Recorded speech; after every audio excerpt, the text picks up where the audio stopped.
अस्सलाम वालेकुम मौजूद सामिन, सिलसिला है मेरे अपने मेरे साथी।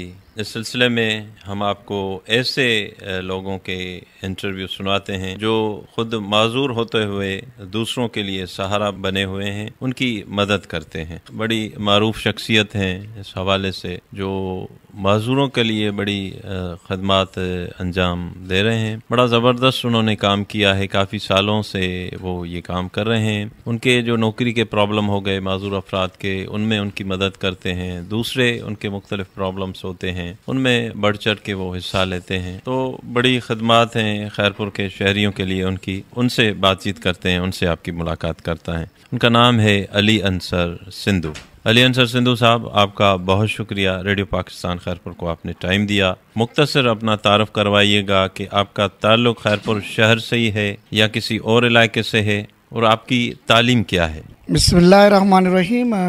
सबसे पहले रेडियो पाकिस्तान खैरपुर की इंतज़ामिया और ख़ास तौर आपका शुक्रगुजार हूँ कि आपने मुझे आज मदऊ किया है। मेरा नाम जी अली अंसर सिंधु है और मैं बेसिकली खैरपुर का रिहायशी हूँ और MA LLB मेरी तालीम है और दोनों टांगों से मैं माजूर हूँ। मुझे पोलियो है। अच्छा, ये पोलियो आपको छोटी सी उम्र में हुआ था? आपका किस उम्र में हुआ था आपको? जी, मैं तकरीबन 4 साल का था, 4 साढ़े 4 साल का मुझे बड़े बुखार में पोलियो हुआ। और इस पोलियो को शुरू में तो मुझे कोई ना एहसास था, ना इसका पता था, ना इसकी इम्पोर्टेंस और ना इसकी नेगेटिविज्म का पता था। लेकिन जब आस्ते आस्ते बड़ा होता गया, तालीम इब्तदाई हासिल की। आज इब्तदाई तालीम में यह है कि मेरी वालदा ने ख़ास तौर पे जो कुछ भी मैं हूँ, अपनी वालदा की दुआओं मेहनतों का नतीजा है। वो मुझे कंधे पर बिठाकर इब्तदाई तालीम उन्होंने हासिल कराई। उसके बाद जब मैं 5वीं पास की, 8वीं पास की, तो देखा कि माशरे में लोगों ने जो रवैये रखे हुए the person with different abilities के लिए, और जो कदरें रखी हुई थी वो बड़ी अजीब थी। कोई कहता था कि यार आप, हमारे वालिदैन को कहता कि आप इसको पढ़ा के क्या करोगे, ये पढ़ के क्या करेगा, इसके लिए इतनी तकलीफ क्यों करते हैं आप, इसको कोई हुनर सिखा दो, इसको कहीं बिठा दो। तो उस वक्त कुछ सोच, कुछ जज्बा, कुछ पैदा हुआ जहन के अंदर, तो क्यों ना कुछ ऐसे करने की कोशिश की जाए। बचपन था, वो सलाहियत भी नहीं थी, वो तजर्बा भी नहीं था, वो अपॉर्चुनिटीज़ भी समझ नहीं आ रही थी। तो इस तरह फिर एक स्ट्रगल का आगाज़ हुआ, और वो आगाज़ ये हुआ कि मैंने अपने वालिद साहब को कहा कि 9th क्लास में मैं एक आम स्कूल में पढ़ूंगा, क्योंकि मैं स्पेशल एजुकेशन में 8वीं मैंने की। तो मैं एक ऐसे स्कूल में पढ़ूंगा जो आम स्कूल हो, जहाँ आम लोग हों, जहाँ आम बच्चे हों, उनके साथ मिलकर मैं एक माशरे का बावकार शहरी बनना चाहता हूँ। ये मेरी पहली स्ट्रगल थी। तो अल्हम्दुलिल्लाह मैट्रिक की। मैट्रिक के बाद कुछ ज़हन में भी वसअत मिली, कुछ माशरे ने थोड़ा बहुत सिखाया, कुछ माशरे की ये जो गलत रवायतें, गलत रस्में हैं, जो लोगों के ज़हन में हमारे पर्सन विद डिफरेंट एबिलिटीज़ के लिए ख्यालात हैं कि वो कुछ नहीं कर सकते, वो माशरे का एक हिस्सा नहीं है। तो कोशिश की कि उनके जहनों में, उनके ख्यालात में इस चीज़ को बावर कराया जाए कि हम भी इंसान हैं, हम भी माशरे का एक हिस्सा हैं, हमारे भी वो सोशल और डेमोक्रेटिक राइट्स हैं जो एक आम शहरी के होते हैं, और हमें भी वो सहूलतें गवर्नमेंट देने की पाबंद है जो कॉन्स्टिट्यूशन में है। उसके लिए फिर तालीम की ज़रूरत पड़ी, फिर इंटर की, BA किया, और फिर इन चीज़ों को समराइज करने के लिए, इनके लिए लोगों को बावर कराने के लिए, उनको एडवोकेट करने के लिए, एडवोकेसी के लिए, और अपने जैसे दूसरे लोगों को हकूक़ के बारे में समझाने के लिए यहाँ के जो लोग थे, हर माशरे में अच्छे लोग भी होते हैं, उन अच्छे लोगों का सहारा मिला। असलम जाफरी साहब, जस्टिस, अल्लाह ताला उनको जन्नत नसीब करे, उनसे बात की, उन्होंने मुझे LLB का मशवरा दिया, मैंने LLB की, और आज हम सोशल और डेमोक्रेटिक राइट की बात करते हैं। आप जिस ऑफिस में बैठकर आज मेरी इंटरव्यू ले रहे हैं, ये सोशल वेलफेयर ऑफिस में इंडिपेंडेंट हमारी ऑफिस है। हमारी तंजीम का नाम है NGO for the development of special person. 2006 में हमने ये एक प्लेटफार्म बनाया, क्योंकि हकूक़ के लिए, हासिलात के लिए, स्ट्रगल के लिए, लोगों के लिए काम करने के लिए, जब तक आपके पास एक बेस नहीं होगी, एक प्लेटफार्म नहीं होगा, आपके पास कोई बेस नहीं होगी, तो आप कामयाब नहीं होंगे। होंगे। मेरे जैसे दूसरे जो साथी थे, जो खैरपुर में रहने वाली शख्सियात थी, जो स्टेक होल्डर्स थे, जो डिपार्टमेंट्स कंसर्न्स थे, उनकी खिदमात को लोगों तक, ख़ास तौर पर हमारे पर्सन विद डिफरेंट एबिलिटीज़ हैं, उनके लिए पावर करने के लिए और उनसे मुस्तफ़ीद होने के लिए ऑर्गेनाइजेशन की ज़रूरत थी। ये ऑर्गेनाइजेशन बनाई। इस ऑर्गेनाइजेशन की बिहाफ पर हमने सबसे पहली जो स्ट्रगल की वो ये ऑफिस थी। ये office ADP annual development budget में इंडिपेंडेंट ऑफिस है। ये एक सालाना बजट होता है और हमारे ऑफिस की एक हमने प्रपोजल दिया। उस वक्त के डिप्टी कमिश्नर साहब वो बहुत ही अच्छे थे और वो हमारी बात को समझने की कोशिश कर रहे थे कि ये जो कह रहे हैं ये इनका सोशल और डेमोक्रेटिक राइट है। वाकई जब तक इनके पास जगह नहीं होगी बैठने के लिए, वो अपने मिसाइल, हमने उनको कहा कि हम कभी भी ये नहीं चाहते कि डिस्ट्रिक्ट एडमिनिस्ट्रेशन कंसर्न डिपार्टमेंट्स जो हैं उनके साथ हम लड़ें, उनके अंगेंस्ट में जाएं। लेकिन ये इसका ये मतलब कहीं नहीं कि हम अपने राइट्स नहीं लेंगे, हम अपने हकूक के लिए बात नहीं करेंगे। कॉन्स्टिट्यूशन जो कहता है उसके मुताबिक जो शहरियों के हकूक हैं वो हमारे भी हकूक हैं, हम भी शहरी हैं। हमारे टैक्स, हमारे बड़ों के जो टैक्स होते हैं उनसे ये गवर्नमेंट के डिपार्टमेंट चलते हैं, तो क्यों हमें वो हकूक देने में मददगार क्यों नहीं साबित होंगे। हमने उन्हें कहा कि हम आपके बाजू बनते हैं, हम आपका सहारा बनते हैं।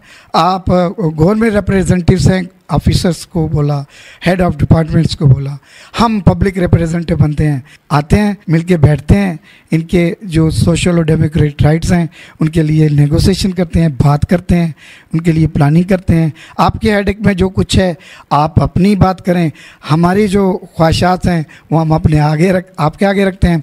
उनमें जो लीगली होंगी, जो अवेयर करने वाली होंगी, जो डिलीवर करने वाली होंगी वो आप करेंगे डिलीवर, और हमारे थ्रू इन लोगों तक उनके राइट्स जो है हासिल होंगे। किसी को एजुकेशन की ज़रूरत होगी, किसको हेल्थ की ज़रूरत होगी, किसको मोबिलाइजेशन की ज़रूरत होगी, किसको रिहेबिलिटेशन की ज़रूरत होगी, किसको एम्प्लॉयमेंट की ज़रूरत होगी। ये असल में सर बात ये है कलीमुल्लाह साहब कि बात करने का मतलब मकसद होना चाहिए। ये नहीं होना चाहिए आप हवा में एक तीर फेंक दो, ना आगे का पता हो ना पीछे का पता हो। मैं MA सोशियोलॉजी भी हूँ। सोशियोलॉजी में सबसे पहले मेरे पास जो special person with different abilities आता है, सर जी बड़ी अलमिया की बात है, हमें तो अभी तक रिकग्नाइजेशन ही नहीं मिली। कोई हमें स्पेशल पर्सन कहता है, कोई हमें डिसेबल पर्सन कहता है, कोई एबल पर्सन कहता है, कोई पर्सन विद डिफरेंट एबिलिटीज़ कहता है, कोई डिफरेंट एबिलिटीज़ कहता है। UN रिकग्नाइजेशन जो देती हैं वो हर साल जो पर्सन विद डिफरेंट एबिलिटीज़ का दिन होता है उसमें कोई ना कोई नाम आ रहा होता है। हालांकि होना ये चाहिए, हमारे लिए प्रोग्राम आते भी हैं। वो मैं किसी दोस्तों से, जो इंटेलेक्चुअल्स दोस्त होते हैं, जो ऑर्गेनाइजेशंस के हेड होते हैं, जो अच्छी ऑर्गेनाइजेशन चला रहे होते हैं, CEO होते हैं, उनको मैं एक बात करता हूँ कि यार वो जब प्रोजेक्ट्स की बात होती है तो वो कहते हैं जी वल्नरेबिलिटी, फ्रंटली जो बात करते हैं वो वल्नरेबिलिटी करते हैं। जो इम्प्लीमेंटेशन में होते हैं वो वल्नरेबल सबसे पीछे। एक ट्रक का है, उसमें जब डिस्ट्रीब्यूशन होगी सबसे पहले डिस्टर्ब जो होगा वो सीनियर सिटीजन होगा, पर्सन विद डिफरेंट एबिलिटी होगा। उसके पास ना मोबिलिटी है ना एक्सेस है, वो दिक्की। और ये वो जो हमारा माशरा है वो तो उसको आखिरी लाइन में रखेगा। और जब प्रोजेक्ट बन रहा है, जिसको मैं कहता हूँ कि लैपटॉप प्रोजेक्ट, वो जब बना रहा होता है तो वो जो अपना डोनर होता है, जो अपना फंडोथेरेपिस्ट होता है, उसको कायल कर रहा होता है, उसको कहता क्या है कि यार वो जो वल्नरेबल हैं, वो लोग हैं जो जिनके पास एक्सेस नहीं है, जिनके पास वो चीज़ पहुँच नहीं सकती, हम उनके पास जाएंगे, उनकी दहलीज तक ये चीज़ लेके जाएंगे। और जब इम्प्लीमेंटेशन में आते हैं तो उस मैकेनिज्म में ये चीज़ नहीं है।